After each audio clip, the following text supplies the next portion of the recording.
Hi, everyone.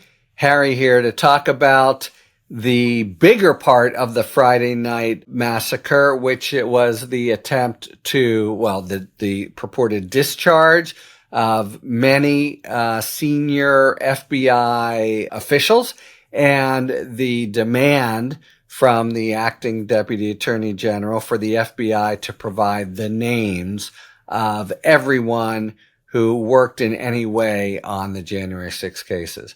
Let me just start there and say we are talking a huge number of people because remember, it's a nationwide, they're still looking for some of the marauders. It's a nationwide kind of search, and if someone is in Idaho, you assign an FBI agent to interview a witness, others to talk to employers, and that's, one of 50 states. These guys, biggest operation in DOJ FBI history, over 1,500 people that charged, and there were more not charged. So arrest teams, anything to do with warrants. We're really talking about, I saw the estimate of 3/4 of all FBI agents touched January 6 cases in some way.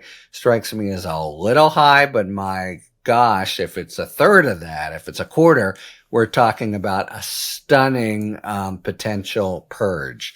Okay, so that's the first point. The second point is they may well have stepped on a hornet's nest here. I feel that there have been blunders before. I think before all is said and done, we'll think of the January 6 pardons and their wholesale nature as a blunder. The OMB move is a blunder, but they've got the FBI really up in arms. And there's a blistering letter from Association of Former FBI Agents, and there's a blistering letter from a current high official. And among other things, they're making the point that, you're totally endangering public safety in this country by what you're trying to do. You can't simply replace, the notion, just what it takes to locate and approve and train an FBI agent is a big deal, and you can't, while running in place, flying the plane as you build it, replace a quarter of the whole staff or 3/4 or whatever, and not to mention the huge morale hit. And the FBI prosecutors have been dirtied up a fair bit. They've tried also to say the FBI is part of the deep state, but the FBI has a lot of institutional pride. The basic suggestion here that agents did something wrong by working on these cases, again, and I talked about this with the DOJ, the cases that the entire country saw absolute thugs rush in and endanger members of Congress and try to try to steal the election in favor of Trump. They're now fighting, and they've got lawyers. And the lawyers have all the claims in the personnel system, but they've got another that I think is very clever. Those are under the Privacy Act. Privacy Act prevents the revelation of confidential information. A lot of FBI work undercover. They're saying you're going to endanger us and you can't reveal these names. And knowing violations of the Privacy Act is a crime. It's a misdemeanor and subject to. So they're basically telling the acting deputy attorney general, you're going to commit a crime here if you reveal the name. So there's this tough letter sent, and it's I'm fairly privy to it all, a big operation of, coalition of the willing, outraged by what the administration is doing and ready to represent FBI agents, DOJ, prosecutors, and on behalf of many of them, this letter was sent. And it's not simply, they obviously were ready to take on all these claims which is so callous and cynical. We'll break the law, and then we'll send our DOJ representatives who were stopping from working on civil rights, environment, everything like that into the field to defend it. And so we lose. Big deal. It's still a huge problem for you guys, and we've struck a blow. I think they're thinking in those terms, but they weren't thinking in terms of Privacy Act and the violations, and they're basically been put on notice. If you have ordered us to send you the names of anybody who worked on the January 6th cases. If those are publicized in any way, it's a Privacy Act violation. And I think it might be. I think maybe two can play at this lawlessness game. You may find the FBI refusing to comply with an order of the acting Deputy Attorney General at DOJ, which would just be a stunning turn of affairs. DOJ is the supervisors of FBI, but I'm here to tell you, even in the best of times, that relationship, it's not DOJ. I was U.S. attorney, and there, you had special agents in charge of big FBI offices, and you couldn't simply boss them around as you would.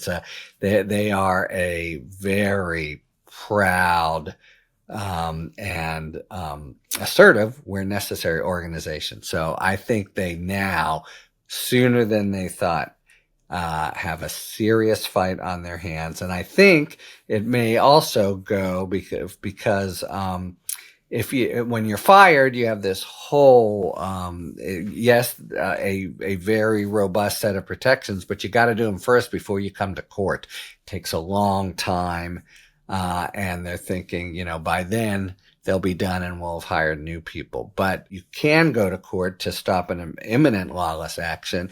And that's what this Privacy Act problem could entail, meaning we could be into court on this stuff in short order. And, the courts they're likely going to be in, for starters, are the very courts that tried all these cases and know that far from patriots and heroes, these guys are thugs and, complete derelicts when it comes to the Constitution. And now these very judges who were totally, they said, don't do these pardons, which was already a fairly public thing for judges to say. And Trump gave them the middle finger. So I don't think they're going to be too well disposed toward lawlessness on Trump's part.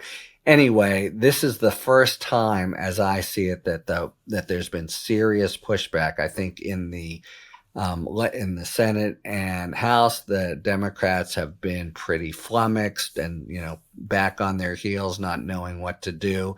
There are some things that a minority can do. It's sort of on the order of civil disobedience or guerrilla warfare, but man, oh man, the times do call for it. But they haven't been. They've been pretty, I think, demoralized, not really strategically together.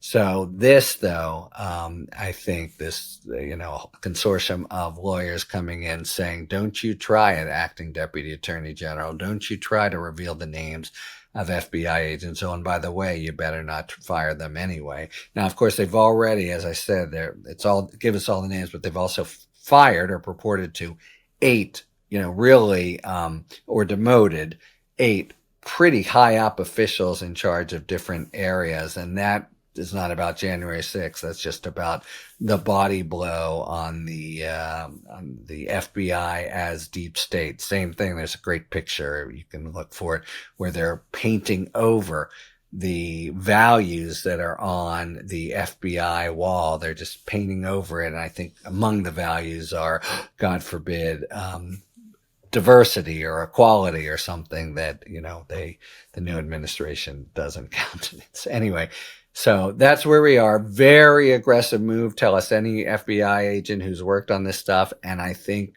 perhaps the battle may well be joined, and in the federal courts and in courts that were spurned when they told the administration not to pardon everybody. So I think things here, it's the first time for me in a couple of weeks that pretty significant pushback, and things are going to get pretty interesting. Talk to you later. Thanks for tuning in. If you enjoyed this video and other Talking Feds content, please take a second to like and subscribe. Talk to you later.